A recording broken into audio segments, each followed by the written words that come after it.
Hi, my name is Kathleen Lugerich, and I'm the Director of Programs and Education for the Army Historical Foundation and your host for Army Artifacts, a program that shows Foundation members that Army history can be found anywhere. Today we're on location at the Congressional Cemetery in Washington, D.C., and with us is our guest, A.J. Orlikoff, who's the Director of Public Engagement. A.J., thank you so much for having us. Oh, and thank you so much for coming down. Glad to have y'all. So, A.J., why don't you tell us a little bit about the cemetery? Sure. So Congressional Cemetery, as you can hear from the name, obviously has a congressional connection. But believe it or not, the cemetery's never really been, owned by the federal government or had any official involvement. It's always been private. Founded in 1807, so sort of mirroring the rise of the new nation's capital in Washington, D.C. here, the planned city. And essentially, you have this plan for the city by Pierre L'Enfant, but he didn't actually put a burial ground, which is what a city needs, in the original plan. And so basically a few private citizens purchased a little parcel of land, and then they ended up selling that parcel of land to Christ Church, still active today on Capitol Hill, and they actually created Washington Parish Burial Ground. Now it gets the congressional name because of proximity. That was going to be my next question. Why is it congressional? Yes. So we're on Capitol Hill. Capitol's not far from us. And people in Congress, well, when they're in the city, they do what people do. They die. And back then, when you died, there's no embalming, there's no refrigeration, there's nothing like that. So essentially, and there's no transportation infrastructure to get your body home in one piece. And so they started coming here. The first congressional interment is 1807. Uriah Tracy, a Revolutionary War hero from Connecticut. And the practice begins from there. And by the 1820s, the Washington Parish Burial Ground has been synonymous with congressional burials and sort of a really prominent place of national memory to be buried. And it got the nickname Congressional Burial Ground or Congressional Cemetery.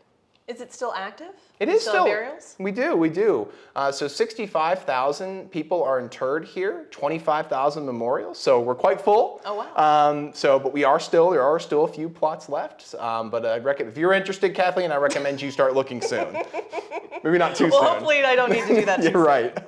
All right, so today AJ's actually here to talk to us about one of the people buried here, Chief Pushmataha. Can you give us a little bit of background before we head out into the cemetery? Absolutely. So full disclosure, Pushmataha is one of my favorite interred residents here at the cemetery. I love his story. He has an amazing individual story and an amazing Army story. So he is a War of 1812 war hero. And during the War of 1812, he's a Choctaw chief.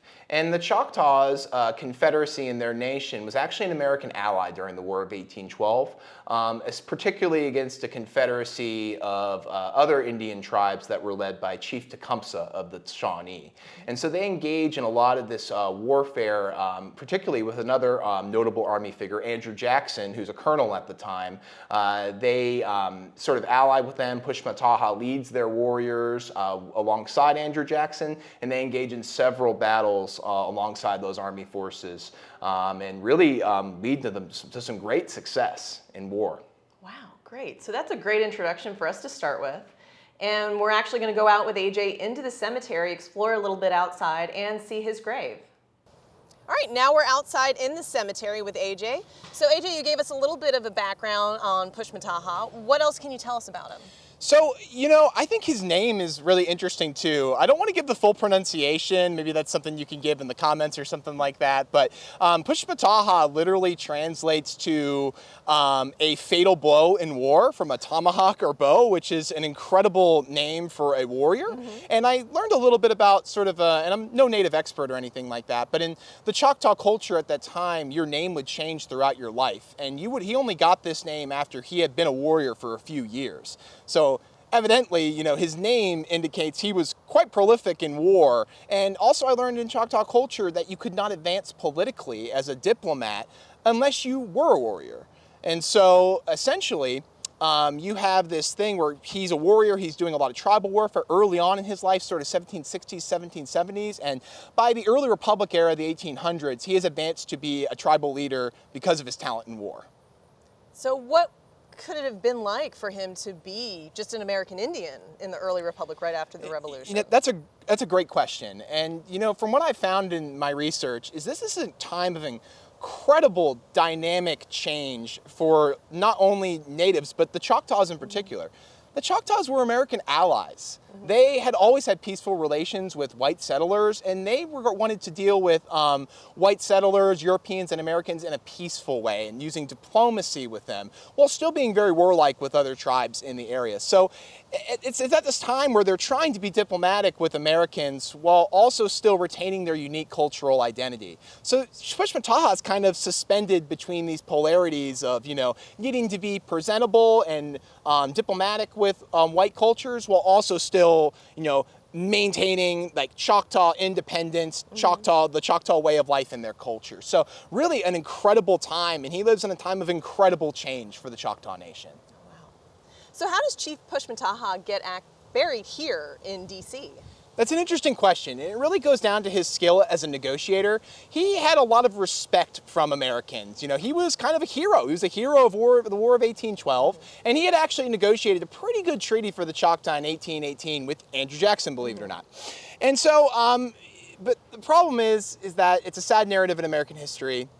White settlers don't respect Native treaties.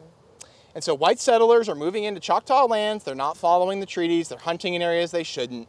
And so Pushmataha, at this point, he's the leader of the entire Choctaw Nation, decides that he's going to use his status as a war hero, as someone who knows the Americans. He's got a military uniform. He got as an honorary brigadier general. And he decides, I'm going to come to D.C. and negotiate with the people I know and get them to respect the treaty. So he travels here to D.C. with a delegation to negotiate directly with the federal government. He meets with President James Monroe, Secretary of War John C. Calhoun, even sees Andrew Jackson again.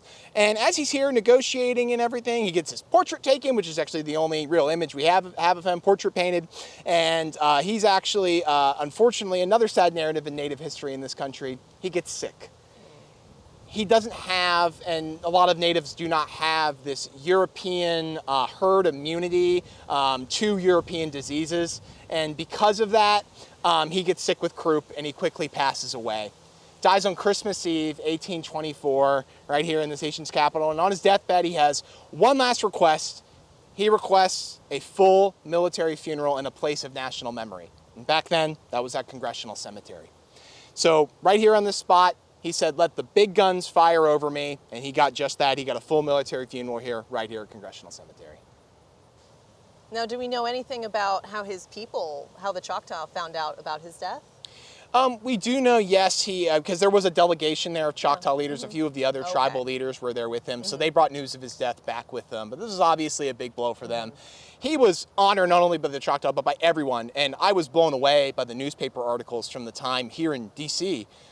that are this incredibly effusive praise for him and celebration of him, which is weird because we think of the 1820s and 30s as a time of immense discrimination and prejudice. And of course, the Indian Removal Act will happen just a few years later. Yeah. But for him at least, and for at least the people of D.C., he was celebrated as a hero.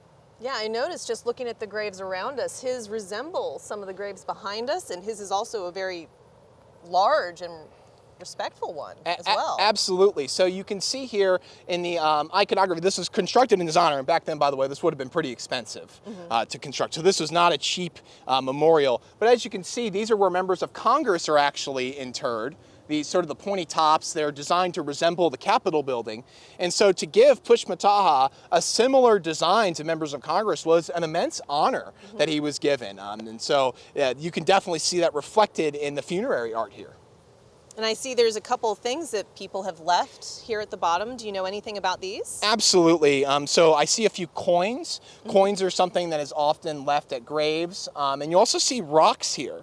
Rocks come from from a Jewish tradition, and it's kind of gone out to other practices. All cultures kind of do this now, but it's originated in the Jewish faith. Okay. And it's instead of leaving flowers, which are going to decay, the idea is that you leave a stone, and that stone symbolizes, and again, I'm no expert on Jewish funerary practices, but from what I've learned, when leaving that stone there, that's more permanent than flowers and symbolizes the permanent bond and impact this person made on your life. So in terms of the cemetery itself, are there a lot of graves with similar things that are left behind? Yes, absolutely. I think Pushmataha definitely rightfully gets some attention, as a sort of one of these amazing early native chiefs that are interred here. But we have several graves that are also visited quite frequently. And I know this will be a question a lot of people ask because, we know about the Vietnam Memorial and people leave things and it's collected. Yes. Does the cemetery collect any of the items that are left behind? It depends on what it is, Okay. but typically, no, if it's like a rock or a coin or something like that, or something that I would say is appropriate, we will leave that, in honor. If it's something that's maybe a little more inappropriate, it might be something we take pretty quickly. Gotcha. So how many acres are the cemetery before we leave? 35 acres right here in our nation's capital, medium size for a cemetery back then. And you were telling me earlier that there's actually a dog walking program to help manage the cemetery and keep it nice and clean and secure. Absolutely. So again, the dogs were part of the cemetery's comeback. It used to be on the list of most endangered historic places, and now it's on the comeback because of local dog walkers who have come here and paid for a landscaper and sort of helped uplift the cemetery and make it a safe, fun place to come. That's nice green space right here in the nation's capital. And what do you have coming up in the cemetery? Do you have any programs or things that people should look out for? Absolutely, we do. We have an amazing slate of programs coming up for fall. Big time in cemeteries, as you know, in the fall. Everybody kind of gets more into the macabre interest, might want to come out to a cemetery. So we have our Soul Strolls program coming up in October, and those programs where we have actors out here portraying our interred residents. So not Pushmataha this year, but we have a few other interred residents that are going to be portrayed. And we also have our Dead Man's Run, which is our annual 5K. It is the funnest run you could do this Halloween season. Is it ran inside the cemetery? It starts in the cemetery, goes out on the trail, and comes back. And we start it with the toll of a funeral bell. Oh my. All right, well, thank you so much for leading us through the cemetery and through the story of Pushmataha. If you'd like to learn more about the Congressional Cemetery and its events, you can check their website at www.congressionalcemetery.org. Thank you for watching.